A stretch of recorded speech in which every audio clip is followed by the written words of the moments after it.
Hello YouTube family. Welcome back to another Photon Rookie video. Today we're going to be stretching a mega stacked image of M78, the Casper the Ghost Nebula. My name is Jim. Let's go ahead and get started. Okay, here we are. We have Siril open. We have the unstretched image of M78, the Casper the Ghost Nebula, open here.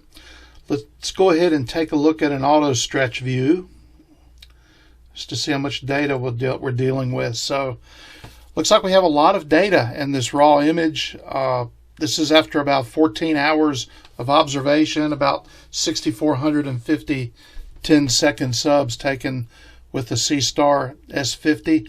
So let's see if we can make this image pretty. I'm going to go ahead and go back to, well, first we're going to go ahead and get rid of the green noise. So come up here to image processing, come down to remove green noise and click apply. Made a bit of a difference there. That's all I'm going to do at this point. I'm going to go ahead and put it back in a linear format. And now we're going to remove the stars from the image. So go up to image processing, come down to star processing, StarNet star removal. Be sure to click the pre-stretch linear image box and upsample ×2. Execute. So now Siril is removing the stars from the image. Again, that's so that we can work on the nebula without affecting the stars. I've found that stars are very easy to mess up when processing these images.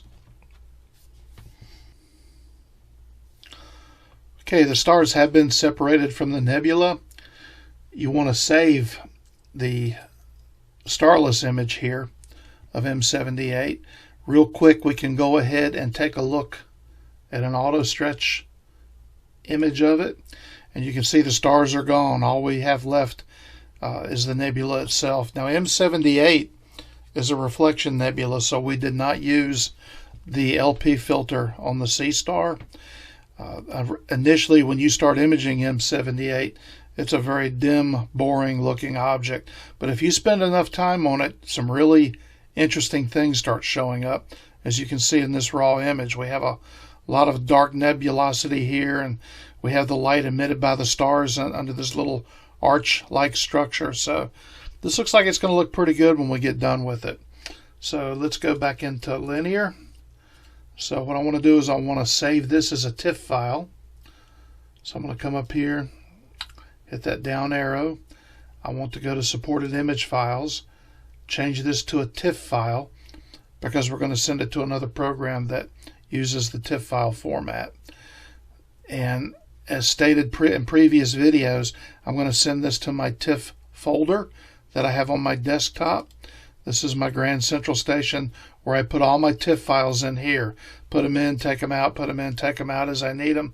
It's just so that I remember where they are and it's easy to go grab them. So we'll save this image there.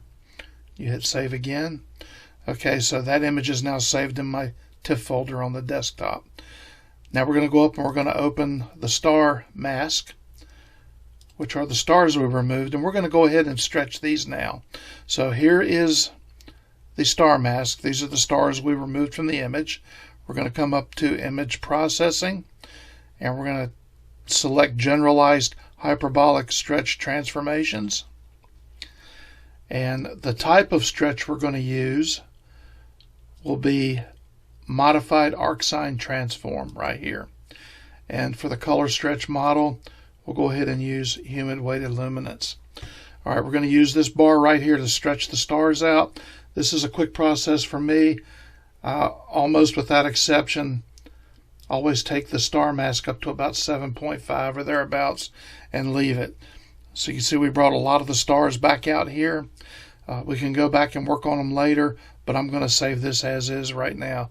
So we hit apply, close this box, we save it, and now we're going to send it to the TIFF folder as a TIFF file the same way we did the nebula. So we're going to click here to turn it into a TIFF file. We're going to go up to the desktop, locate my TIFF folder on the desktop, and save this image in that folder. All right, we've got it. So right now we're going to minimize Siril. Don't accidentally close it out, just minimize it. And then we're going to go to Grexpert. So with Grexpert, we're going to do a background extraction and a denoising. Grexpert does a really good job at this. So the first thing we need to do is load our image into Grexpert. Here it is in my TIFF folder. We want to do the starless image. Grexpert already does a little auto stretch. You can see the bar down here that you can slide back and forth. I just usually leave it on 1.5. So there's our image in Grexpert. We're not going to crop it. You don't want to crop an image after you've removed the stars, because if you do, you won't be able to rejoin the star mask with it. It won't match. So save all your cropping for the very end. So for that reason, we're going to skip crop. We're going to come down to background extraction. I'm going to leave it at about 0.5 in the middle, and we'll calculate the background. Okay, we saw a change there. You can click this down arrow and look at what was removed. And looks like it removed a few artifacts in there, a few lines. So we'll just go ahead and go with that. And then we're going to denoise. So we come down to the next button, click for denoise, and click the denoise button, and you have a progress bar here. All right, quite a bit of difference with the denoising there. The next thing we're going to do is we're going to save it, hit save processed, and we're going to put this right back into the TIFF folder on the desktop, which is already open here. So we hit save, and we can go ahead and X out of Grexpert right now. Let's go into our TIFF folder and look at it. So here's the starless image we brought from Siril into this TIFF folder.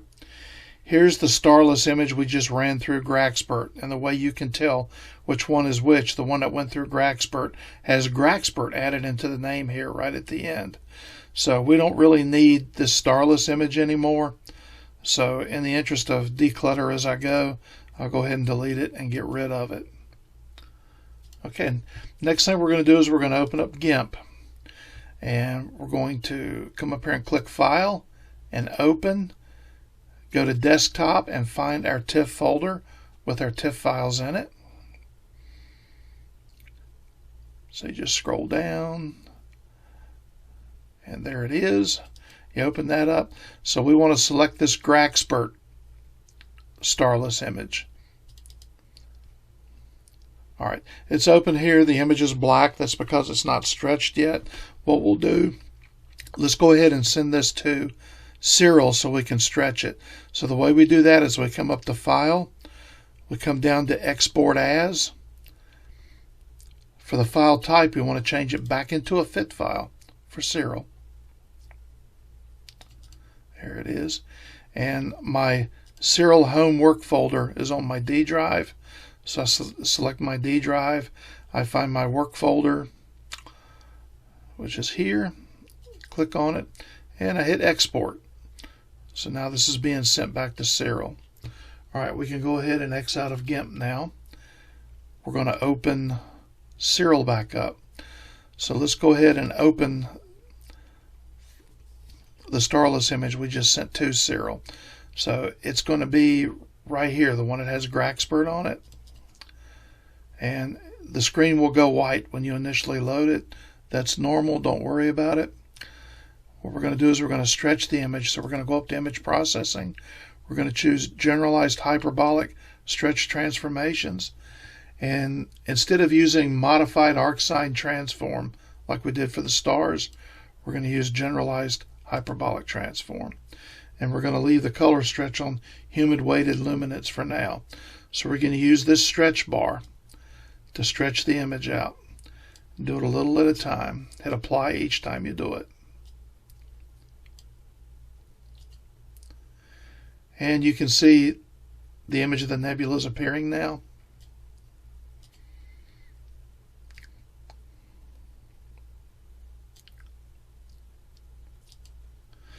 One tool you can use to know if you're getting a good efficient stretch is to go up here to this logarithmic scale.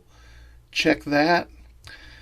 You'll have the peak that starts with the information in your image here. And in a perfect world, you would be able to get a straight line from there down to this corner. Very rarely will you ever achieve that. But based on that criteria, it looks like we've got a pretty good stretch here. I might stretch it a tiny bit more. All right, so I hit apply. Okay, what we've got going on here now, you can see the image is stretched out where it's very visible. However, we've got this gray tint to the entire image. We're going to go ahead and get rid of that right now. If you look at this graph, as we've talked about in previous videos, all of your data is located in this spike for your image. Almost everything to the left of it's just a dead zone. So what we're going to do is we're going to get rid of this dead zone. And as we do that, we'll get rid of this gray tint to the image. So the way we're going to do it is we're going to go up to type of stretch, and we're going to come down to linear stretch BP shift, black point shift. You want to click on that. And we're going to use this bar to take this spike back to the left. And as we do, you'll notice this gray tint will disappear.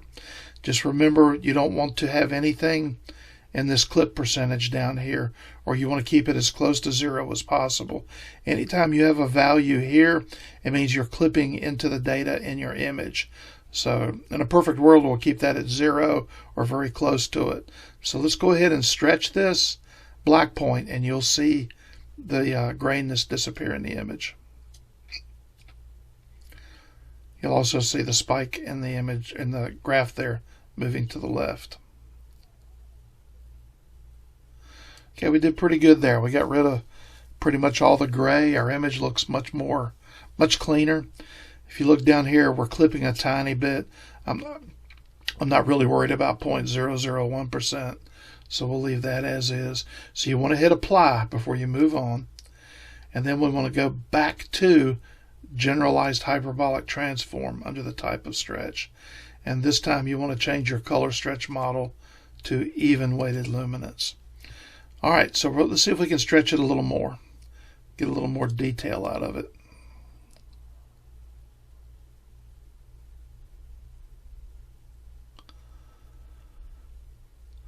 Yeah, that looks pretty good. I'm looking to try to bring out as much of this dark nebulosity as I can. The neat thing about M78, if you have enough data where you can bring it out, this arch is actually part of an S curve. You can see it continuing on up here. So we've brought that out where it's at least visible. So I'm going to go ahead and apply that and keep that. I'm going to go back to the black point stretch one more time to see if I can get rid of a little more grayness. This time, instead of using the slider, I'll use this plus symbol, which is just a very fine movement. So I'll keep clipping that until I see clipping. There's a little bit of clipping there now, a little bit more. All right, we'll leave it like that. So hit apply, close. You want to come up here and save the image. Now we're going to send this image back to our TIFF folder so we can go into GIMP and do some editing on it. So the way you do that is you come up here to this little down arrow over at supported image files. You want to click that, change it to a TIFF file, go to my desktop and back into my TIFF folder and save it right in there. All right, again, minimize, don't close, but minimize Siril. Let's go into the TIFF folder first. Okay, this is the one that we've stretched in Siril, so I'm going to go ahead and get rid of the unstretched starless image, just delete it, just to keep the clutter down. All right, we're going to open GIMP.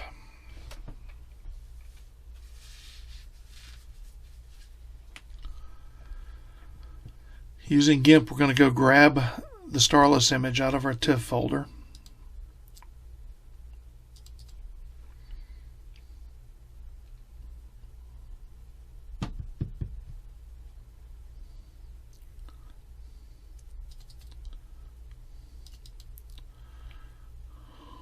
Okay, you'll have this box open up, import the image from a color profile. I always just hit keep. I don't convert. Okay, so there's the image of M78 that we just sent back out of Siril. It's all stretched and it's ready to edit.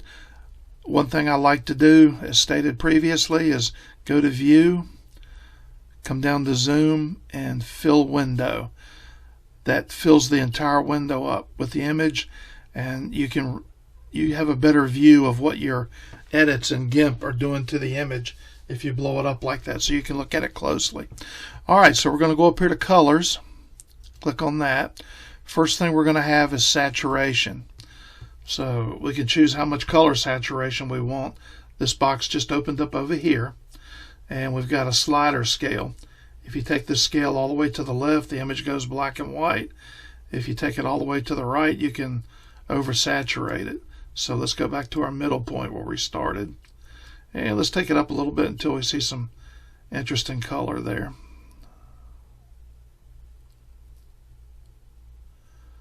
Alright, I think that looks pretty good.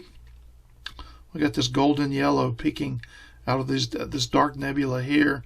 We got a little there. We got some blue highlights coming out on these rays shining out on the dark part of the nebula, and we have the color opening up back here too.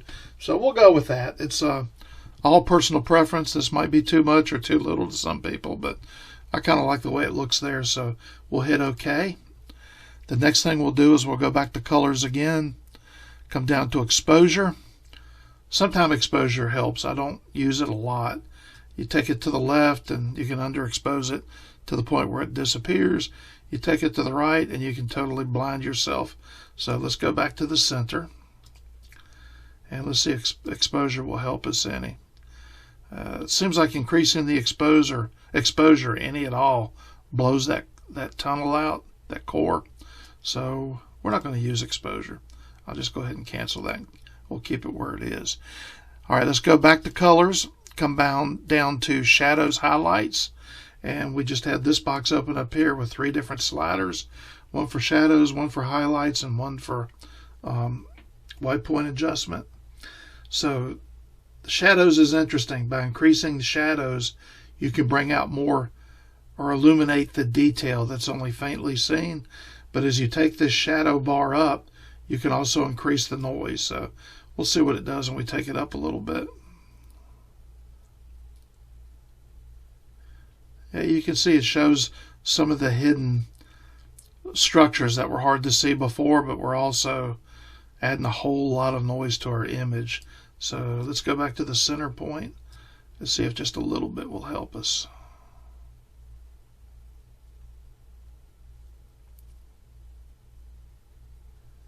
Yeah, maybe back down a little bit. There we go. And for I don't normally use highlights. I'll slide it back and forth and show you that it seems like highlights rarely has an effect on the image. So what I'm going to do is I'm going to skip over the highlights bar and go down here to white point adjustment. White point should help us with this over illuminated area under the arch right here. Let's see if lowering the white point will help with that.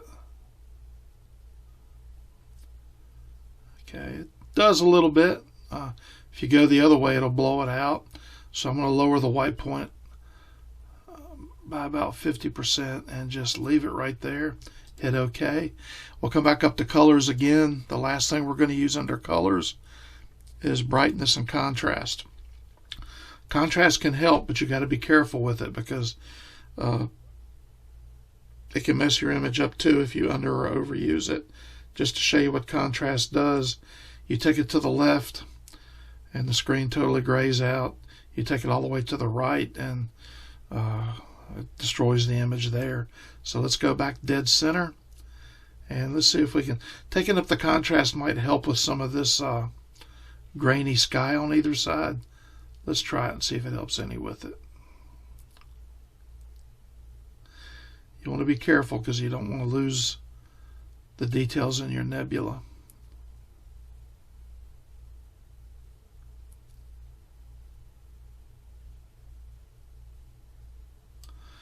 I think it probably about right there looks pretty good. We just increased the contrast a tiny bit, so we'll hit OK.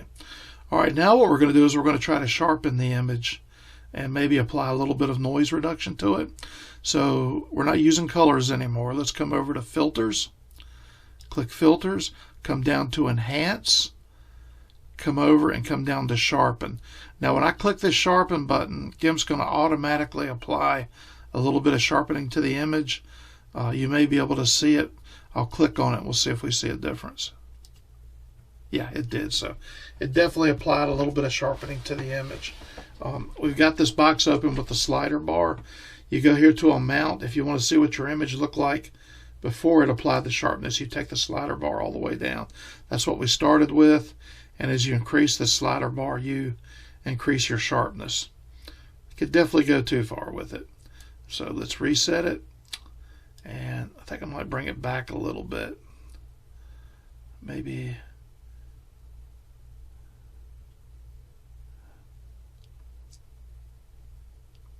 to about there. I don't want to over sharpen it in GIMP because I'm going to, in just a moment, use a program called Astro Sharp, which does an excellent job of sharpening astro images that have a lot of data, good signal to noise ratio. So I don't want to overdo it in GIMP. I just want to add a little bit of sharpness here and then we'll move on. So I'm happy with that, so I'll hit OK. The last thing we'll do in GIMP is go back to Filters again, come down to Enhance again, and this time we're going to do Noise Reduction. It applied a little bit of noise reduction there already. You could use this slider right here. You could take it down to where we started or take it way up. I'm going to leave it probably about there. It did soften the image up a little bit, but I think we'll be able to gain a lot of that back in Astro Sharp. So, all right, so that doesn't look too bad. So hit OK. All right, let's go back to our regular view. Remember, we have this blown way up. So we go to View, Zoom, Fit Image in Window. All right, we're back to the regular size. So that's starting to look pretty good. We still have some more work to do on it, but that's a pretty good amount of data for M78. All right, so we're going to go ahead and export this back to the TIFF file. So come up here to File, come down to Export As. Just as a note, never use Save As in GIMP. Always use Export As. So hit Export As. We want to leave this a TIFF file for now because we're going to send it into Astro Sharp as a TIFF folder. So we'll go ahead and hit Export. We're covering up the old file, which has the same name. That's okay. Just hit Replace. And click Export there. And we're good. We can go ahead and close GIMP now. Discard changes. All right, now we're going to go into Astro Sharp. Here's Astro Sharp. Quick word about Astro Sharp that I always say in every video. It is fantastic at sharpening your images, but your images have to have a really high SNR. You have to have a lot of subs. If you've got an image that only has 150, 200, 250 subs, Astro Sharp will probably make your image look worse. I would say for Astro Sharp to be effective, you probably at least need 1,500 subs at the bare minimum before you use Astro Sharp. So when using Astro Sharp, you're going to choose the model here. I always use second beta. The only reason I can tell you why I use second beta is I've tried all these with the images, and second beta seems to be work the best for me by far. You also want to come up here under Preview, make sure you have full image checked, and then we'll go ahead and browse to get our image that we want to put through Astro Sharp. So here's the starless image that we just finished working on in GIMP. Okay, it's loaded in now. Don't worry about it being all grayed out. That's normal for Astro Sharp. Now, since I have 4,500 images, 4,500 subs on this, I'm going to go ahead and be aggressive with sharpening. So aggressiveness, I'm going to take all the way up. PSF for deep space object, I'm going to take all the way up. Since there are no stars in the image, I'm going to leave it at 0. And then all you have to do is hit Update Sliders, and Astro Sharp will do its thing. You'll get the slide bar down here, and you can watch its progress. And then it will load its result right here. Okay, there we are. There's the sharpened image from Astro Sharp. Let's go ahead and download it into our TIFF folder so we can take a close look at it. So you hit download processed file here. It opened my TIFF folder up. That's where I want to send it. So I hit save. And it's there. So I'll go ahead and X out of AstroSharp for now. Let's go to a TIFF folder. Alright, so when it comes out of AstroSharp, it's called processed. So let's go ahead and open our process that we just did. And let's open the starless image that before, see what it looks like before it ran through AstroSharp. Okay, so on the right is processed in AstroSharp. On the left is just the image that we got out of GIMP. And I could tell from this view right away that the one that came out of AstroSharp is much sharper. We can zoom in on the arch. And you can tell without question that the arch is much more detailed. This area back here is more defined. So I would say that AstroSharp was successful. Sometimes if it looked like you over sharpened it, you can go back into AstroSharp again, put this image in there, and take the sliders down a bit if you think maybe you overdid it a bit. Okay, so I'm happy with the result from AstroSharp. So we can go ahead and get rid of the old starless image in the spirit of declutter. Alright, I'm going to go ahead and rename the processed image. And the reason I'm doing this is when you take your star mask into AstroSharp to sharpen this image and you bring it back in here, it's also going to be named processed. You don't want it to try to save over this, so you have to rename this. And usually what I do is just put a 1 in front of the word processed and we're good to go. Alright, so next step is we're going to open AstroSharp one more time. By the way, all these programs that I'm using, Siril, GIMP, Grexpert, AstroSharp, are free downloads. They're not payware. Sometimes AstroSharp is a little tricky to get to open. You have to try it 2 or 3 times initially, but after that it seems to work. But it's worth it for what it does.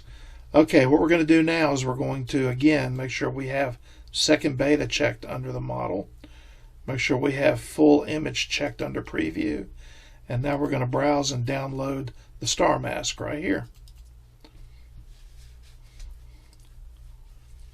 Okay, the stars, in looking at them before when we removed them from the image, already look pretty good. I don't really want to over sharpen the stars. What I'm going to do is I'm going to be very conservative with that. I'm going to take the aggressiveness way down. The PSF for DSO can just go to nothing because we're doing the stars. And we can leave the PSF for the stars up a little bit.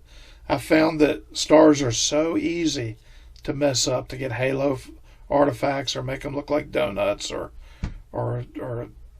if you've already got a star field that looks good, sometimes it's just best to leave well enough alone. And that's what I'm doing here.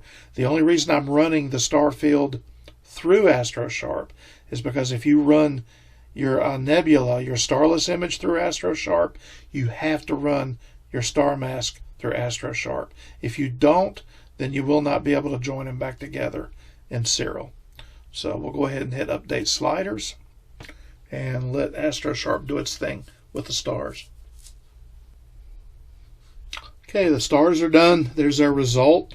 Let's go ahead and download the result into our TIFF folder.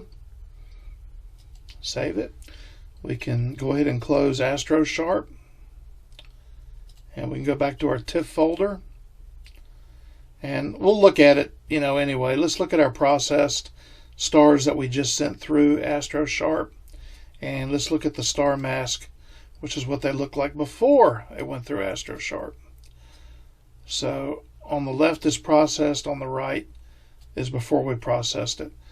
I really don't see any difference. Of course, we weren't aggressive with it. We didn't want to be, because these stars look actually pretty good. We have the natural coloration in them. We don't have that dark band around them. They're round. So don't really see any difference, but again, we had to send this through AstroSharp because we sent our Nebula through AstroSharp. And you can't marry them back together if you don't send them both through. So we can get rid of the old star mask. All right, let's go back to GIMP. So this is the last chance we have to do any fine-tuning on the image before we send it back to Siril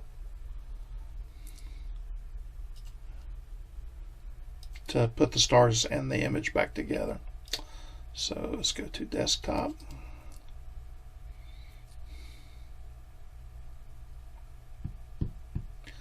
Go to my TIFF folder. Open up one processed, which is our Nebula. Okay, there it is. Tell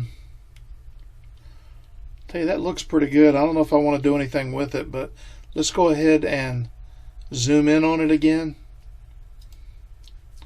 And let's go, I don't really want to change the coloration or anything. Well, let's see what a little bit more saturation would do, just for the fun of it. Let's see here.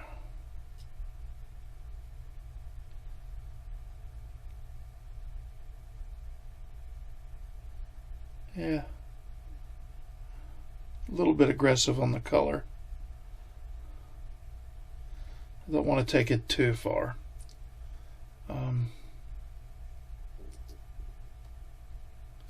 Probably just leave it right there. We increased it a tiny bit. All right, let's go back to filters, enhance, and let's see if we can do any more sharpening at all. Okay, that over sharpened it a little bit. The scaling from over sharpening is starting to show up out here in the image. So let's bring it down and see if we can reduce that.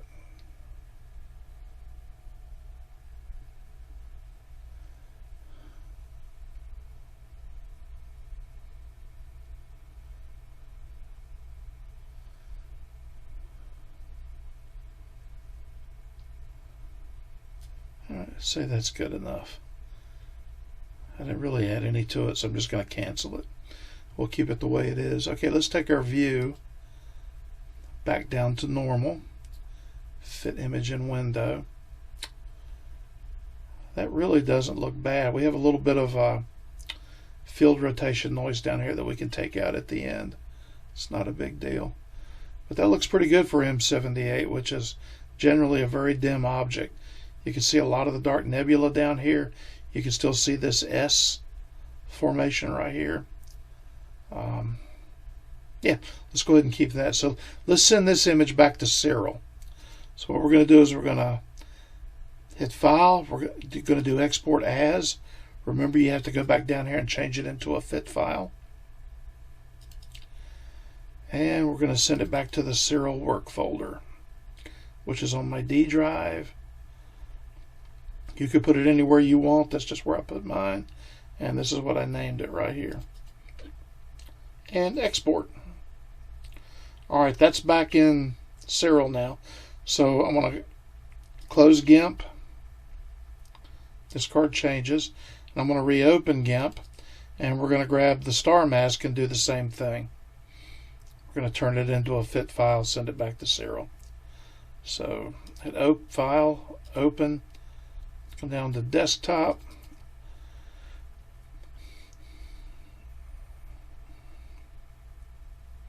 Go to our TIFF folder and grab Processed, which is what our star mask was named after it went through AstroSharp. So there it is. I'm not going to do anything with it. I'm happy with the way it looks. I'm just going to go ahead and hit File, Export As, change it into a fit file, put it back in my Siril home work folder on my D drive, export. That's it. We're done with GIMP. Alright, let's open up Siril. Alright, this is kind of neat right here. When I open up our processed image, it'll be laid over this image. This is the image we got after initial stretching, and you can actually see what the changes we made look like. So one processed is our nebula that we want to open. So I'll click on that, and you'll see it appear right here. Yeah, quite a change. Quite a change for the positive, if I say so myself. So I like that. I think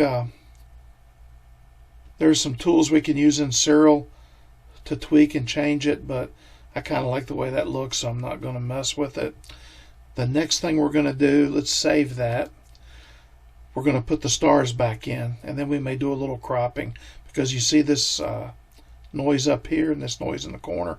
We want to get rid of that and make our image look pretty. So what we're going to do is we're going to hit image processing. We'll come down to star processing, star recomposition, and you're going to get this double graph opening up here. On this side is the nebula, this side will be the stars. So to bring the nebula in, you want to go up and click on this little folder icon, and we want to open up our one processed, which is our nebula. Want to come over on this side and do the same thing for the stars. We want to come up and click on this little folder icon, and instead of one processed, this time we'll grab processed, which is our star mask. Okay, so there you've got the stars back in there. The amount of stars is really personal preference. That looks pretty good there, but I've found that if you take the number of stars down just a little bit, it makes the image better. And you'll see what I mean. Watch, I'm going to use this black point slider on the star side, and I'm going to move this. As I do, the stars will reduce in number a bit. You can actually take this slider all the way over and do away with all the stars, but I've just found that bringing the stars down a little bit seemed to help the image. So there you go. Yeah, I kind of like that.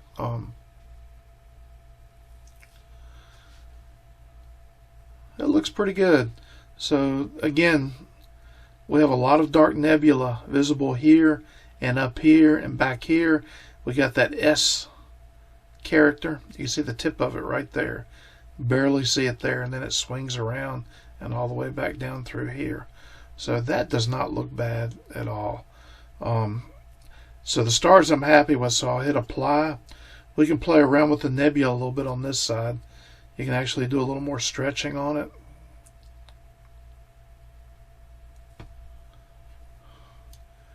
And add a little more black point.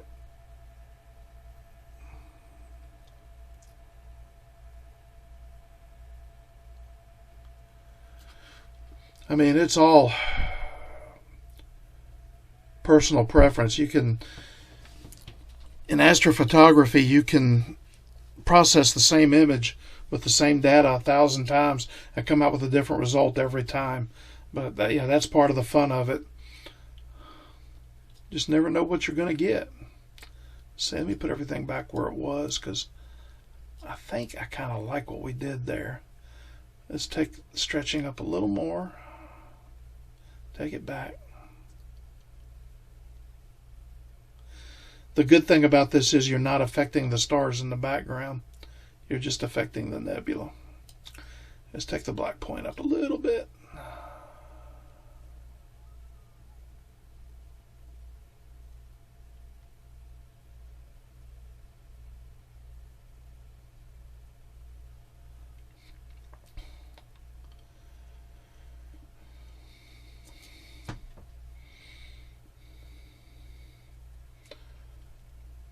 I don't know. What do y'all think? Anybody have an opinion? I think that looks pretty good. Take that black point up a little bit more.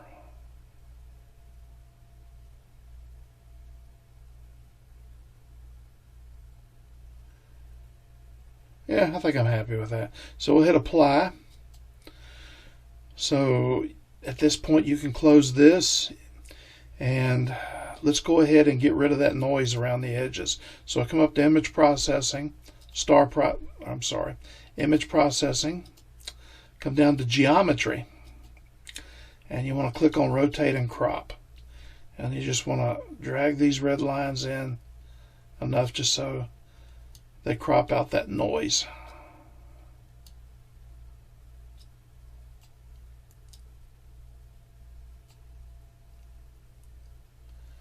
And you hit apply. So there you go. The noise is a little bit more up here. Okay, there you go.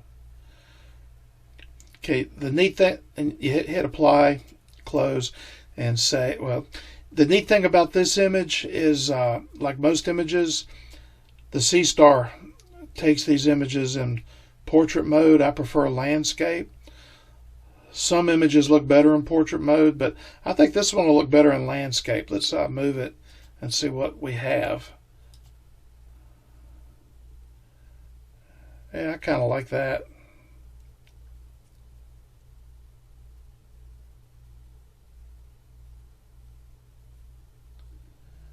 Yeah, that doesn't look too bad.